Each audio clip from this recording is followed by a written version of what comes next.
Clarets TV speaking to Chelmsford manager Robbie Simpson. Robbie, first off, what are your thoughts on today's late winner? We'll start at the end. The winner, a little bit lucky.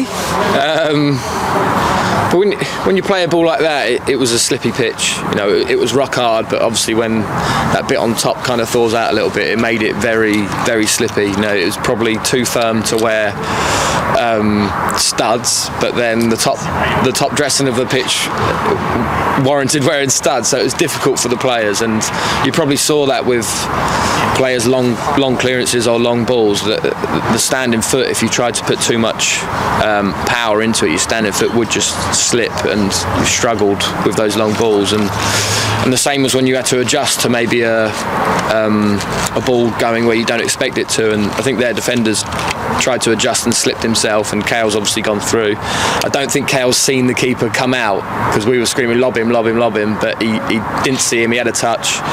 The keeper's made a good save, but then I really like Kale's maturity he probably knows that a chance is gone, and it's very easy then to think, I've got to score because I've missed an opportunity. Very easy for him to do that. So I thought he showed great maturity just to calm himself down and see Simeon and just make a pass to Simeon that said to him, stick me home.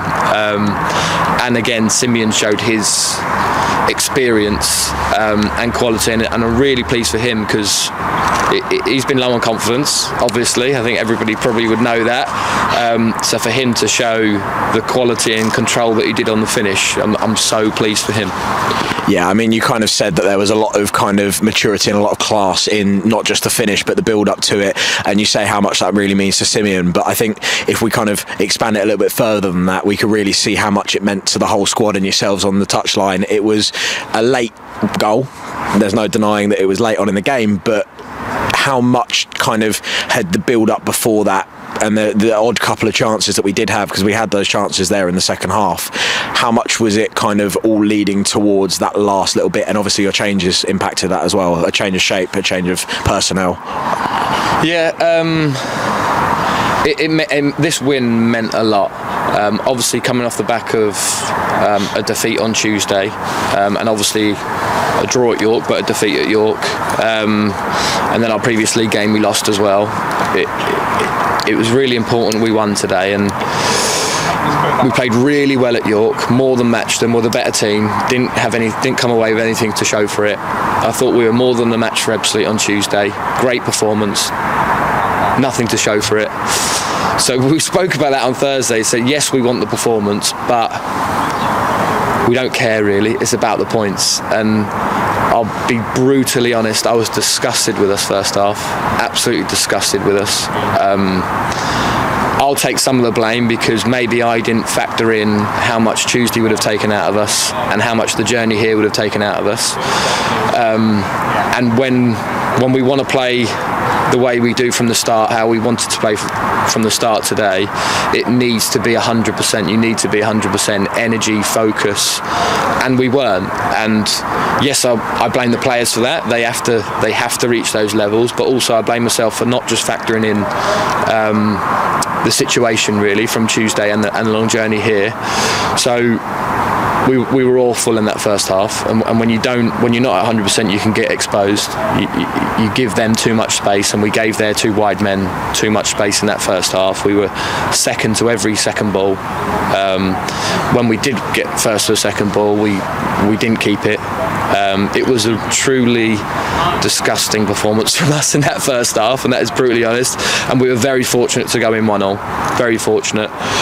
So we switched the shape at half time, told them their attitude and focus had to improve, otherwise we were going to lose, and we did improve in that second half. We weren't great, but we improved, and we kept going to the end. And the subs, like you say, you're quite right to mention the subs. All three of them made a hell of a difference. I thought Harry coming on made a huge difference, and then the other two combined for the goal. So very well done to them. very well done. So I think they could sense it on the side that they wanted to get on and help their teammates out, because they could see that they were below their levels and they were itching to get on. So I'm really thankful to them for having that attitude on the bench. And I'm really pleased for the fans. You know, I think I got wind that there wasn't a supporters coach today. So for them to trek all the way down here in freezing cold conditions, I'm really glad that we have given them something, because they deserve that. Yeah, I mean, we've spoken about it, me and you. You've spoken about it with Ben so many times already this season, and you've highlighted it in what you just said a little bit about the subs coming on, about how good this group is and how tight knit they all are and how much they want to work for each other and better each other. Just from your take to kind of really outline to everyone of what's going on. We're nearing the end of January now. We're kind of almost at the point where you call it the run-in. How important and integral is the state of this group and its togetherness on being able to continue our drive to improve and get better each week? It's been everything from the start. It's what we've built from the first day of pre-season, or tried to build from the first day of pre-season, because it is so important. You know, we're not an Ebbsfleet, we're not a Dartford who can throw money at trying to get promoted. We're trying to do it a different way. We've got a long-term plan, and when we have to always take note of what we are and what we're trying to be, and having a group that's together, not only the players but us management staff as well, together with the players, you, the staff at the football club, the media staff, and everybody else around the club, together with the players, the fans together with the players, all supporting each other, all trying to get the best out of each other. That is what we want to be, and then that kind of thing will then filter out into the community of Chelmsford. It will, because they'll see it. People will come and watch us and see how together we are, and feel a big love for that. We've got a football club representing something like that, and that's where we are. We want success. We do. We're going about it a different way to other teams. There's no reason to say that their way's the right way.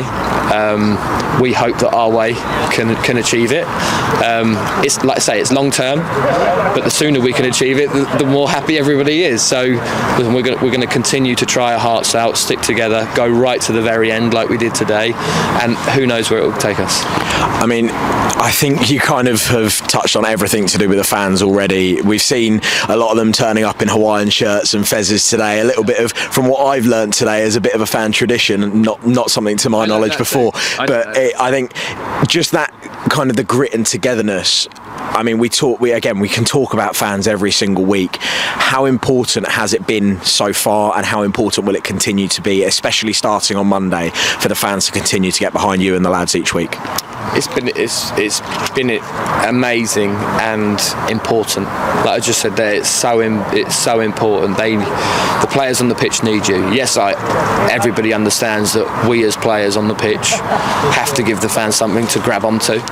But there are occasions where the players on the pitch need you, and I think the fans actually today recognised that we weren't at our best at all, but they kept going for us. You know, they kept the hope behind the goal, and that breeds onto the pitch and the players that there's still hope for us to get the 3 points from today. And I love the tradition. I absolutely loved seeing all the fezzes behind the goal, and we should have that for every away ground, shouldn't we? We should have a little tradition, some sort of tradition, because it's fun, you know. And I want people who come and watch us to have fun. I mean, dare we say that the Fezzes need to continue into Monday with a result like today, and dare we say that the Ben and Terry need to now stay away. But look, yes. Look, Terry and Ben. To kind of full circle almost back round, and what has been quite a backwards interview, starting with the end and going back to the start. You've spoken about how you felt about the first half, but in our first half, and you've shared your thoughts on that, I will pick out the one thing of Reece Grant's goal, and I think there was potentially a lot to build on and be happy with in that, and he's shown again since joining the club that he can be an outlet for us, and he can be involved and score goals, playing off of Jonesy, who since coming back from injury, I mean, you can kind of tell the fans more than I can how fantastic he's been.